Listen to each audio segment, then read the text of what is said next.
జాగృతి ఆధ్వర్యంలో నిర్వహిస్తున్నటువంటి round table సమావేశం అధ్యక్షత వహిస్తున్నటువంటి అక్క మాజీ పార్లమెంట్ సభ్యులు ప్రస్తుత ఎమ్మెల్సీ కవితక్కకి, అదేవిధంగా వేదిక మీద ఉన్నటువంటి మన మాజీ జనవరుల కార్పొరేషన్ చైర్మన్ అందరూ పెద్దలు, శ్రీధర్ అన్న, రవి, ప్రతి ఒక్కరికి కూడా, మా దేవి ప్రసాద్ అందరూ కూడా తెలంగాణ ఉద్యమకారులే. ఇక్కడ ఉన్నటువంటి అందరూ కూడా తెలంగాణలో ఎక్కడ చూస్తే ఉద్యమకారులే ఉంటారు. సో అందరికీ, ముఖ్యంగా పత్రికా ప్రతినిధులకి, మీడియాకి పేరు పేరున నేను తెలంగాణ ఉద్యమాలను తెలియజేస్తున్నాను. ఇప్పుడే ముఖ్యంగా మనం తెలంగాణ సాధించుకుంది అక్క మొత్తం డీటెయిల్గా చెప్పింది. ఏది వచ్చిన తర్వాత మనం ఒక్కొక్క జిల్లా ఏ విధంగా మెరుగుపరుచుకున్నాం, తర్వాత అంతకంటే ముందు పుట్టు పూర్వోత్తరాలు ప్రకాశాన్ని కూడా చెప్పినారు అక్క మొత్తము. అయితే నేను చెప్పి కొంచెం క్లుప్తంగా చెప్తాను. ఇది మీరు సరి అయిన సమయంలో ఈ యొక్క సమావేశం నిర్వహిస్తారని చెప్పి నేను భావిస్తున్నా. ఎందుకంటే ఒకవైపు ఢిల్లీలో కృష్ణా ట్రిబ్యునల్ మీద తీర్పు రాబోతుంది, వాదనలు జరుగుతున్నటువంటి సమయం. మరొక వైపు అత్యంత శక్తివంతుడు, కేంద్ర ప్రభుత్వాన్ని శాసించగల నాయకుడు మన చంద్రబాబు నాయుడు గారు ఒక్క కాగితాన్ని పట్టుకొని తిరుగుతున్నారు. ఆయన ఆల్రెడీ పంపించేసాడు. ఏది గోదావరిలో ఉన్నటువంటి ఒక 200 టీఎంసీ నేను ఉపయోగించుకుంటున్నాను, కింది నుంచే ఉపయోగించుకుంటున్నాను, అది ఎవరికి కూడా ఏ పై రాష్ట్రాలకు ఏమాత్రం కూడా నష్టం కాదు, కాబట్టి నాకు ఇది అనుమతి ఇవ్వండి అని చెప్పి ఒక 80,000 కోట్ల ప్రపోజల్స్తోని పంపించేటటువంటి సంగతి కూడా బహుశా మీడియా మిత్రులందరూ కూడా తెలుసు. అంటే చూడండి, అంటే ఏ విధంగా నడుస్తుంది తెలంగాణను, ఏ విధంగా ఇట్లా కాకపోతే అట్లా, ఇక పవర్ పోయింది కదా, రాష్ట్రమే విడిపోయింది కదా, ఏ విధంగానైనా చేయవచ్చు. కానీ నిజంగా మీకు తెలియదా, మరి అదే గోదావరిలో ఎన్నో పెండింగ్ ప్రాజెక్టులు ఉన్నాయి. ఇప్పటికీ అది కూడా సమైక్య రాష్ట్రంలోనే అనుమతులు స్టార్ట్ చేసినటువంటి, అడ్మినిస్ట్రేటివ్ చేసినటువంటి ప్రాజెక్టులు, వాటికి ఇంతవరకు అనుమతులు రాలే అన్ని విధాలుగా. మరి ఇవన్నీ కూడా మనకు ఒక న్యాయసూత్రం ఉంది కదా, ఈ మధ్యన కేంద్ర ప్రభుత్వమే చెప్పింది కదా, ఏ ప్రాజెక్టు చేయాలన్నా ముందుగా అది కేఆర్ఎంబీలో అయితే కేఆర్ఎంబీ, కృష్ణాకి సంబంధించింది అయితే అది గోదావరికి సంబంధించింది అయితే గోదావరికి, తర్వాత చర్చించి తర్వాత అపెక్స్ సమావేశం, అంటే అందులో ముఖ్యమంత్రులు ఇద్దరు పాల్గొంటారు. ఇవన్నీ ఉన్నాయి కదా, ఇవన్నీ లేకుండా మీరు ఒకటి మాత్రం తప్పనిసరిగా నేను చెప్తున్నాను, మీరు రాసుకోండి, అది సీఎం గారు చంద్రబాబు నాయుడు గారు సాధిస్తాడు. అది ఒకవైపు ఇక్కడ మనం చూస్తూనే ఉన్నాం, మనం కృష్ణా మీద ఏ విధంగా జరుగుతుందో. ఫేజ్ 1, ఫేజ్ 2, ఫేజ్ 3 ఈ విధంగా దోపిడీ జరిగింది. ఫేజ్ 1 అంటే మీకు చెప్తా, అప్పుడు కేవలం మనం చెన్నైకి మంచినీటి ఇవ్వాలని చెప్పి 1500 క్యూసెక్స్, అది కూడా పైప్ లైన్ ద్వారా తీసుకెళ్ళాలి, చివరికి చెన్నైకి నీళ్ళు ఇవ్వాలని చెప్పేటటువంటి స్టార్ట్ అయింది. దాన్ని చివరికి ఫేజ్ 1 ఏం జరిగిందంటే 11,151 క్యూసెక్లతో ఓపెన్ కానల్ చెప్పినారు, అది పోయింది. ఇక ఫేజ్ 2 వచ్చింది. గౌరవ అప్పటి ముఖ్యమంత్రి గారు పోతిరెడ్డిపాడులో ఉన్నటువంటి అప్పుడు 4 గేట్లుండే, 10 గేట్లతోని ఒక్కొక్కటి 10,000 క్యూసెక్తోని 40,000 క్యూసెక్స్ల గేట్లు పెట్టారు. ఫేజ్ 2 దోపిడీ అది. ఇక స్టేజ్ 3 ఉంది, వారి అనుమపుత్రుడు జగన్మోహన్ రెడ్డి గారు, అది ఆల్రెడీగా మనం కొట్లాడుకుంటున్నాను. ఆల్రెడీగా Rayalaseema lift irrigation scheme Muchumarri అక్కడి నుంచి అక్కడ ఉన్నటువంటి నుంచి చేసి అమాంతం 3 టీఎంసీ లిఫ్ట్ చేసి పోతిరెడ్డిపాడులు అవతల 4 కిలోమీటర్లో కలపబోతున్నారు 3 టీఎంసీ నీళ్ళు మొత్తం. అంటే నేను చెప్తాను మొత్తం ఈ అంటే అప్పటికే 44,000కి రూట్ క్లియర్ అయింది. ఆ 44,000 కనుక శ్రీశైలం ఫుల్ రిజర్వాయర్ ఉంటే పెద్దలు చెప్పినారు, ఆల్రెడీగా మోడల్ స్టడీ చేసినారు, 8 నుంచి 9 టీఎంసీ అండి. అంటే ఒక్కరోజు జూరాల ప్రాజెక్టు నిండితే ఆ నీళ్ళన్నీ కూడా కిందికి తీసుకెళ్ళొచ్చు. అది ఎక్కడికి కిందికి? పెన్నా బేసిన్కి. ఆ పెన్నా బేసిన్ కృష్ణా నది కాదు కదా. ఎక్కడైనా మన దగ్గర నుంచి నీళ్లు తీసుకెళ్తుంటే ముందుగా మనకు హైదరాబాద్లోకి నీళ్ళు కావాలి కదా, తీసుకుపోయి నేను ఎక్కడ ఇస్తానంటే ఎవరు ఒప్పుకోరు కదా. సో ఆ విధంగా తీసుకెళ్తుండే, అంటే అది ఇది అంటే దాదాపు 11-12 టీఎంసీలు తీసుకెళ్తున్నారు. అది కాక మళ్ళీ ఇప్పుడు ఏదైతే ఉందో మనకు బనకచర్ల, మళ్ళీ ఈరోజు ఏదో వెలుగు పేపర్లో వచ్చింది, అది బనకచర్ల అదే కాదు, గోదావరి బనకచర్లే కాదు, సోమశీల కూడా ఉందని, అంటే మళ్ళీ అదనంగా ఇంకొక 200 టీఎంసీ. సో ఇవన్నీ తీసుకుపోతున్నారు. కానీ మనం ఇప్పుడు ఇంతకుముందు అక్క చెప్పింది, ఏది కృష్ణ అంటేనేమో మన కాళ్ళ దగ్గర మనల్ని తడుపుకుంటూ పోతుందని, గోదావరి అంటేనేమో మన తలాపన ఉందని. కానీ 2 ఉన్నాయి, కానీ మనకు మాత్రం నీళ్ళు. ఎందుకంటే మన భూములు అన్నీ కూడా వ్యవసాయానికి సంబంధించినటువంటి భూములు 200 మీటర్ల నుంచి 600, 700 మీటర్ల ఎత్తులో ఉన్నాయి మన వ్యవసాయానికి భూములు. మనకు నీళ్ళు ఇవ్వలే. దాదాపు 60 ఏళ్ళు 70 ఏళ్ళు పాలకులు పరిపాలించిన తెలంగాణ మీద సోయేజులే. అసలు పెద్ద జోక్ ఏంటంటే ఇంత వైఎస్ రాజశేఖర రెడ్డి గారు వచ్చినప్పుడే ఈ జలయజ్ఞం మీద ఇరిగేషన్ మీద సోయి వచ్చిందని నేను చెప్తాను. అది వాస్తవం. మరి అయితే దాదాపు ఆయనే మొత్తం సమైక్యాంధ్రప్రదేశ్కు 1,86,000 కోట్లతోని ఒక 44 మేజర్ ప్రాజెక్ట్స్, ఒక 30 చిల్లర medium projects, flood banks, modernisation అని చెప్పి 1,86,000 కోట్లకి అనుమతులు ఇచ్చినాడు 2004 to 2008 మధ్యన. అందులో మన తెలంగాణకు వచ్చేసి దాదాపు 18 అనుకుంటా మేజర్ ప్రాజెక్టులు, 18 మేజర్ ప్రాజెక్టులు ఉన్నాయి. నిజంగా మంచిగా చేసినాడు. కానీ ఇక్కడ ఒక ఉద్దేశం ఏంటంటే మహబూబ్ నగర్ జిల్లా పెద్ద జిల్లాది, నిజంగా అది వలసల జిల్లా. దాంట్లో ఆ మహబూబ్ నగర్ జిల్లా యొక్క ఆయకట్టు ఎంతంటే అది 45 లక్షల పాపులేషన్ ఉంటే 37 లక్షల వ్యవసాయానికి యోగ్యంగా ఉన్నటువంటి ప్రాంతం అక్కడ రిజర్వాయర్లు ఏదైతే ఉందో ఏది కేఎల్ఐ, ఎన్ఎల్ఐ అప్పుడు తెలుగుదేశంలోనే స్టార్ట్ చేసి కేవలం సర్వేలకు పరిమితమైంది. కానీ రాజశేఖర రెడ్డి గారు వచ్చినాక కేఎల్ఐ, ఎన్ఎల్ఐ ఇవన్నీ చేస్తారు. కానీ అటకి ఎక్కినాయి, ప్రాజెక్ట్ కంప్లీట్ కాలే. కానీ దాని ద్వారా ఏమైందంటే ఎంత బాధ అయిందంటే కేవలం ఆ 3 ప్రాజెక్టులకు సంబంధించి ఒక 15-16 అన్నీ కూడా చిన్న రిజర్వాయర్లు. అంటే అంత కలిపి 18 టోటల్ చేస్తే కూడా 22 టీఎంసీల కెపాసిటీ లేదు. అది వాస్తవము. అయితే అదే మనం ఈ రీఇంజనీరింగ్ అంటే మీరు వ్యతిరేకిస్తారు కదా, అదే తెలంగాణ సాధించుకున్నాక, తెలంగాణ వచ్చినాక ఈ అన్నిటి మీద అసలు ఈ స్టోరేజ్ సమస్య ఎందుకు వచ్చిందంటే మనకు తెలియదు. అది బ్రిజేష్ కుమార్ ట్రిబ్యునలే చెప్పిండు ఆయన, అయ్యా ప్రాణహిత చేవల్ల మీరు అది పంపించినారు, మీరు మొత్తం 165 టీఎంసీ అంటున్నారు అక్కడ. మీకు అది తర్వాత డీటెయిల్గా చెప్తాడు శ్రీధర్. 165 టీఎంసీ అంటున్నారు, అక్కడ ఉన్నది 165 టీఎంసీ వాస్తవమే. కానీ పైన ఉన్నటువంటి రాష్ట్రాలు 63 టీఎంసీ. ఎందుకంటే మనం ఒక ప్రాజెక్టు కట్టినామంటే దాదాపు 100 సంవత్సరాలు ఉండాలి, దానికి ఉపయోగాలు ఉండాలి. కానీ అయిపోతే మీకు 102 టీఎంసీలు ఉంటాయి. ఆ 152 ఎఫ్టీఎల్ మీరు అంటున్నారు. ఆ 152లో అక్కడ ఉన్నటువంటి అంత మునుక ఉంది. అది వాళ్ళు పక్క రాష్ట్రం ఒప్పుకోరు. మీరు ఆలోచించండి. అదొక్కటే కాదు, మీరు ఇంత పెద్ద 16 లక్షల ఎకరాలు పెట్టుకున్నారు రాజశేఖర రెడ్డి గారి. పరిస్థితి ఏంటంటే ఇన్ని ఆయకట్టు కావాలంటే మీరు పెట్టినటువంటి 14 టీఎంసీల నీళ్లు సరిపోవు, కెపాసిటీ సరిపోవు. కాబట్టి మీరు అన్ని చెప్పండి, ఇవన్నీ ఉన్నాయి, అన్ని వాస్తవాలు ఇవన్నీ. అందుకనే మన ప్రభుత్వం వచ్చినటువంటి తెలంగాణ వచ్చినాక కేసీఆర్ గారు రీఇంజనీరింగ్ చేసినారు. ఫస్ట్ మహబూబ్ నగర్ నుంచి స్టార్ట్ చేసినాడు. మహబూబ్ నగర్లో ఇప్పుడు మీరు చూడండి, ఇంతవరకు ఎప్పుడు లేనిది ఒక 6 పాలమూరు రంగారెడ్డి, అదేవిధంగా డిండి ఎంత దారుణం అంటే అసలు ఫ్లోరైడ్ ఎఫెక్టెడ్ ఏరియా. అసలు ప్రపంచంలోనే అది ప్లేస్ డిండి అంటే దేవరకొండ అంటే ఎవరైనా చెప్తారు. అక్కడ ఆడ 0.1 మనకు జనరల్గా వాటర్లో ఫ్లోరైడ్ కాంటెంట్ ఎంత ఉండాలంటే 0.1 milligrams per litre or 0.1 to 0.7 is permissible.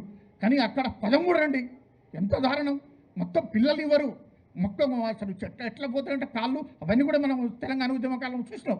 అటువంటి ప్రాంతానికి దాదాపు ఈరోజు నల్గొండ జిల్లాలో ఎక్కడ రిజర్వాయర్ లేదు, పెద్దగా రిజర్వాయర్లు లేవు. తెలంగాణ వచ్చినాక 26 టీఎంసీల కెపాసిటీ రిజర్వాయర్లు, అదేవిధంగా మహబూబ్ నగర్ 66 టీఎంసీల రిజర్వాయర్లు, అదేవిధంగా మొత్తం ప్రాణహిత వల్ల 141 టీఎంసీల రిజర్వాయర్లు. సో ఈ విధంగా మనం రీఇంజనీరింగ్ చేసుకున్నాం. అంత తప్పేం లేదు. అది తర్వాత ఇంకొకటి భయం ఏంటంటే నేను ఒకటే చెప్తున్నాను, దయచేసి మనం కాదు, అప్పుడు 2009లో మీకు ఒక ఇన్సిడెంట్ గుర్తు చేస్తా. 2009లో కృష్ణా భయంకరమైన ఫ్లడ్ వచ్చింది. భయంకరమైన ఫ్లడ్ అంటే 25 లక్షల క్యూసెక్స్ వరద వచ్చింది. 2009 అక్టోబర్ సెప్టెంబర్ ఉంది అది. అయితే సెప్టెంబర్లో వస్తే అసలు యాక్చువల్గా సాగర్ డిజైన్ డిశ్చార్జ్ ఎంతంటే 22 lakhs. అటు ఎఫ్ఆర్ఎల్ ఎంతంటే 890. కానీ 896 వరకు నీళ్ళు పోయినాయండి. అటువంటి దాన్ని కూడా మన ఇంజనీర్లు డే అండ్ నైట్ డ్యామ్లో ఉండి ప్రాబ్లం సాల్వ్ చేసుకున్నారు. ఇక మేడిగడ్డ సాల్వ్ చేయలేరంటే మనం మొత్తం మానిటరింగ్ చేసి, లేకుంటే మంత్రాలయం కర్నూలు కొట్టుకుపోయారు. అది దృష్టిలో పెట్టుకొని మన కోసం కాదు, అప్పుడు ఒక కమిటీ వేసినారు.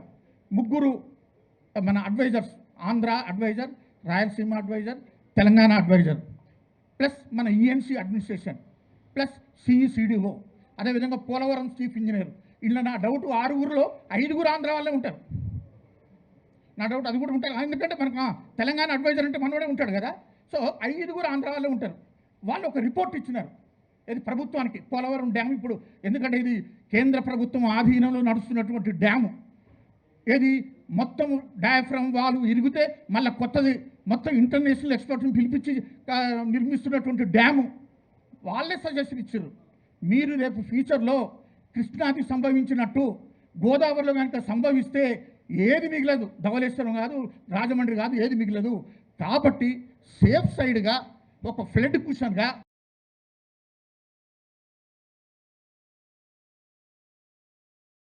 మొదలుకొని ఒక 100 టీఎంసీల కుషన్ రిజర్వాయర్లు నిర్మించండి సజెషన్ ఇచ్చారు.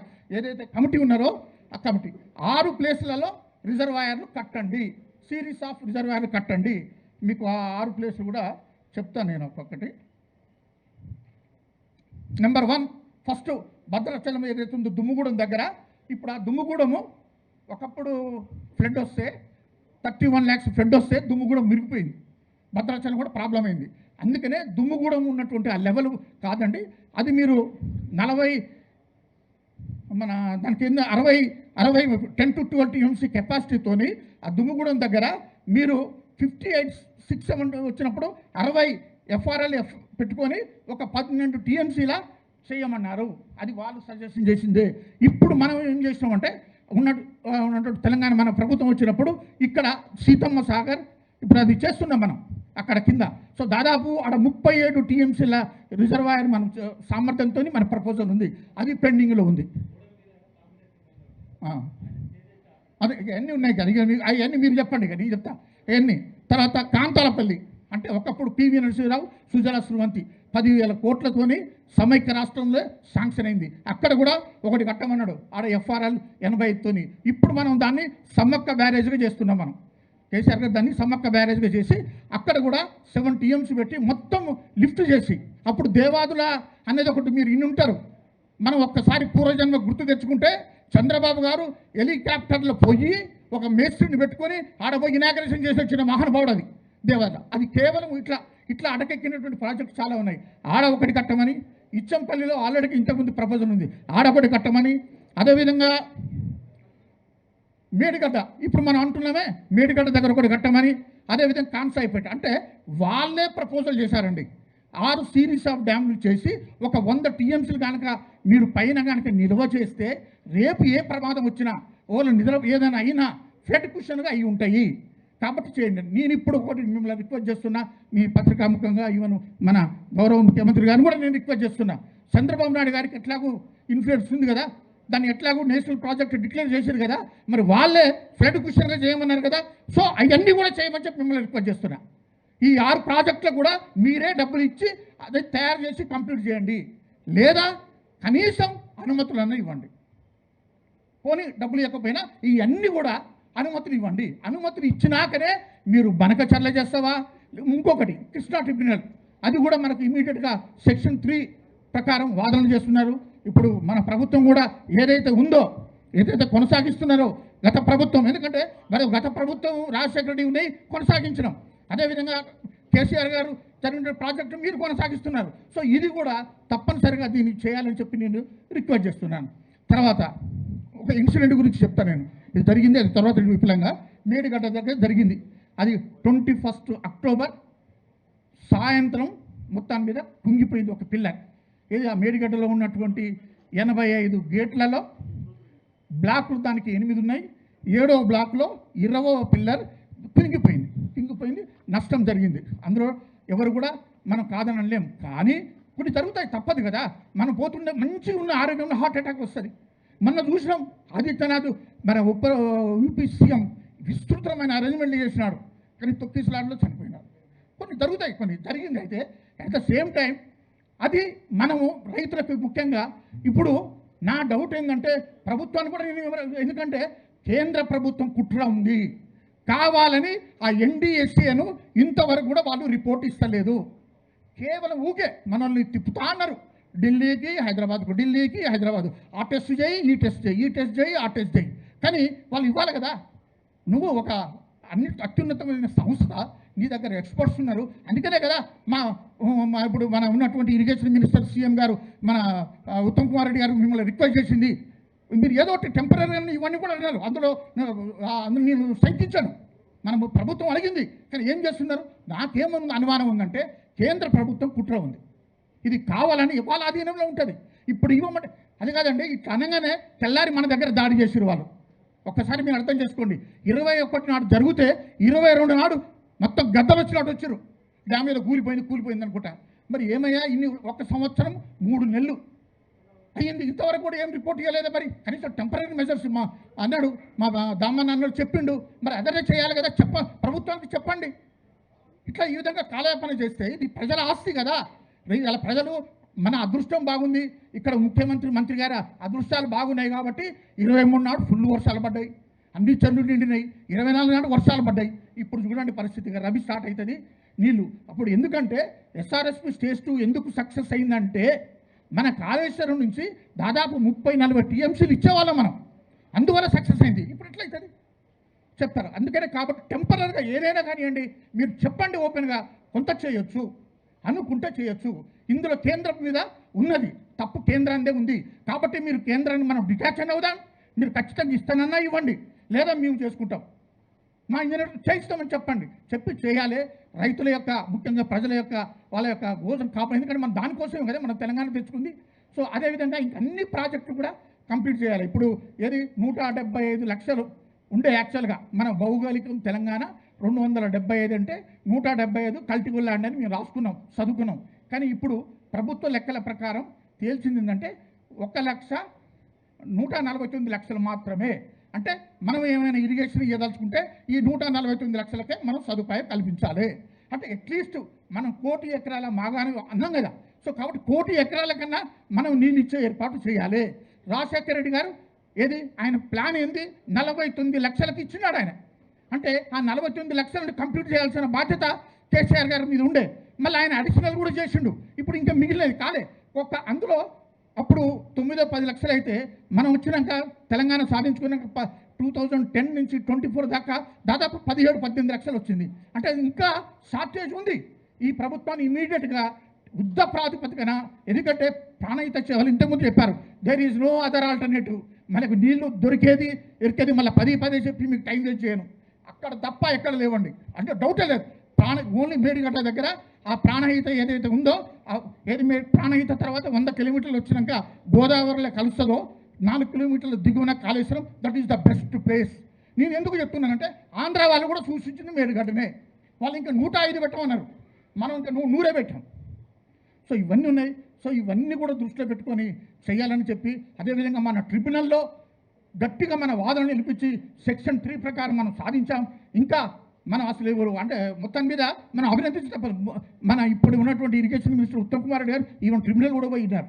అది మనం మెచ్చుకోవాలి ఇవన్నీ. సో చేసినారు, కానీ ఇంకా కంప్లీట్ చేయాలి. అట్ ద సేమ్ టైం ఈ బనకచర్ల రెగ్యులేటర్లు ఇవన్నీ మాత్రం తప్పనిసరిగా ఆపాలని చెప్పి కోరుతూ నాకు ఈ అవకాశం ఇచ్చిన అక్కకి అందరు కూడా తెలంగాణ ఉద్యమాన్ని తెలుసు ముగిస్తున్నాను. జై తెలంగాణ, జై తెలంగాణ. థ్యాంక్ యూ వెంకటేశం గారు. ఆంధ్ర పాలకుల జలదోపిడీ 5 ఫేసెస్లో ఎట్లా అయిందో చెప్పుకుంటూ వచ్చిండ్రు. వాటిని అడ్డుకట్ట